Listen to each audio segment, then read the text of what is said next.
Question number 32 is on dictionary entries. ఇది just 2 మార్కులు ఊరికే ఇచ్చినట్టే మీకు. అంతేగాని అదేదో డిక్షనరీ ఎంట్రీ అని చెప్పేసి భయపడాల్సిన పనే లేదు. ఓపెన్ యూనివర్సిటీలో ఉంటుంది. ఓపెన్ యూనివర్సిటీ డిగ్రీకి సిలబస్ ఇదొకటి. ఈ క్వశ్చన్ వచ్చేసేసి మెయిన్ క్వశ్చన్. ఓకే, సో మీకేంటంటే జస్ట్ ఎంట్రీ ఇస్తాడు. ఆ ఎంట్రీ జస్ట్ జాగ్రత్తగా చూడడమే. ఆ తర్వాత 2 క్వశ్చన్లు ఇస్తాడు. 2 క్వశ్చన్లు ఫిల్ చేసుకోవడమే. దానికి 2 మార్కులు అనమాట. సీ హియర్, డిక్షనరీ ఎంట్రీ ఏంటంటే మనం dictionary Oxford English dictionary is the standard dictionary. Okay, అంటే that is one of the standard dictionaries. Okay, అది ఓపెన్ చేయగానే ఒక పదము మీకు బోల్డ్ లెటర్స్ అంటే థిక్గా టైప్ చేసి ఉంటారు అనమాట. That is called head word. దాన్ని ఏమంటామంటే హెడ్ వర్డ్ అంటాం.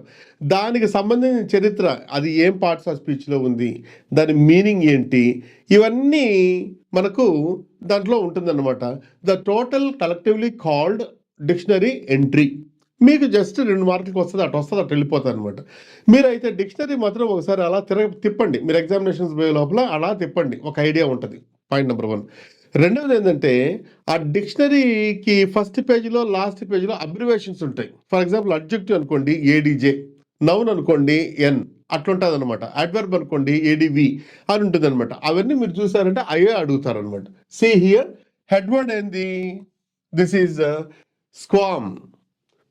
ఇక్కడ చూడండి, this is called phonetic transcription. ఇట్లాగే రాయాలి. ఫోనెటిక్ ట్రాన్స్క్రిప్షన్ ఎప్పుడు మీరు ఏం చేయాలంటే, ఒకవేళ అడిగాడు అనుకోండి 2 గీతల మధ్యలోనే రాయాలి ఫోనెటిక్ ట్రాన్స్క్రిప్షన్. దాని గురించి ఎక్కువ మీరు టైం వేస్ట్ చేసుకోకండి.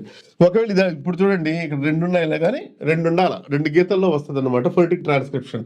ఓకే, లేని పరిస్థితి దిస్ ఈజ్ హియర్ అండ్. తర్వాత స్క్వార్మ్, ఆర్ కూడా పలకొచ్చు కొన్ని సందర్భాల్లో. అయితే మనకేంటంటే యూకే ఇంగ్లీష్ ఫాలో అవుతాం కాబట్టి మనము స్క్వామ్ అనే వాడుతూ ఉంటాం దీన్ని.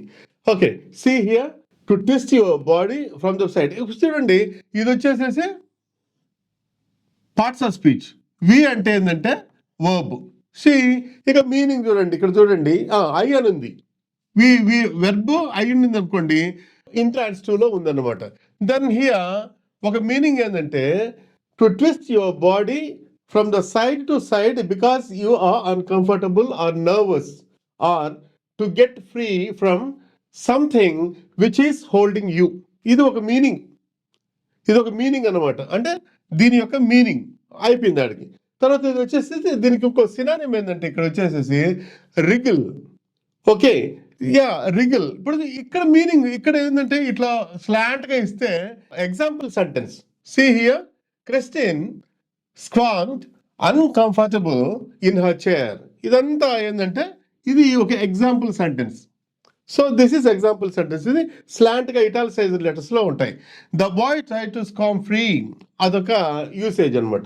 రెండో మీనింగ్, ఇది ఒకటో మీనింగ్ ఈ యొక్క యూసేజెస్, తర్వాత మీనింగ్. ఇది రెండోది చూడండి ఆయన.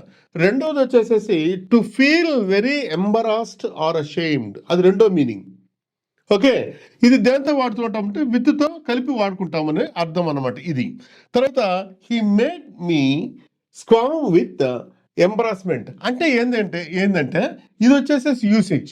ఇక్కడ చూడండి, స్క్వామ్కు విత్తో వాడాడు, ఇది ఒక యూసేజ్. ఇది చూడండి, స్క్వామ్ నౌన్గా కూడా వాడచ్చు, సింగులర్ నంబర్గా కూడా వాడుకోవచ్చు అనమాట. ఇంతే, దీన్ని చూస్తూ ఉంటే అలాగే కనబడుతూ ఉంటుంది అనమాట. అన్నీ ఇలాగ ఉంటాయి అనమాట. ఇప్పుడు దీంట్లో క్వశ్చన్స్ ఏంటో మనం చూద్దాం. What is the part of speech of the word squirm? Okay, see here, squirm parts of speech ఏమి ఇచ్చాడు? ఇదిగోండి, ఇంతే. First main parts of speech is verb. అప్పుడప్పుడు నౌన్గా కూడా వాడుకోవచ్చు మనం. ఓకే, అయిపోయింది. Then pick one sentence with the word squam used in it. ఇది ఈ వాక్యాలు మనం ఇదివరకు చెప్పుకున్నాం కదా. సీ హియర్, ఏదైతే ఇటాలిసైజ్డ్గా ఉంటాయో అవే అన్నమాట ఎగ్జాంపుల్ సెంటెన్సెస్. సో ఇదొక్కటి రాస్తే సరిపోతుంది. చూసారా, 2 మార్కులు. వి అనేది రాశారు, వి అంటే వెర్బ్. ఇంకోటి ఏంటంటే దాంట్లో ఉండేది తీసి రాసేస్తే సరిపోతుంది అనమాట. ఈ విధంగా మనము డిక్షనరీ ఎంట్రీస్లో చాలా ఈజీగా మార్కులు సంపాదించుకోవచ్చు.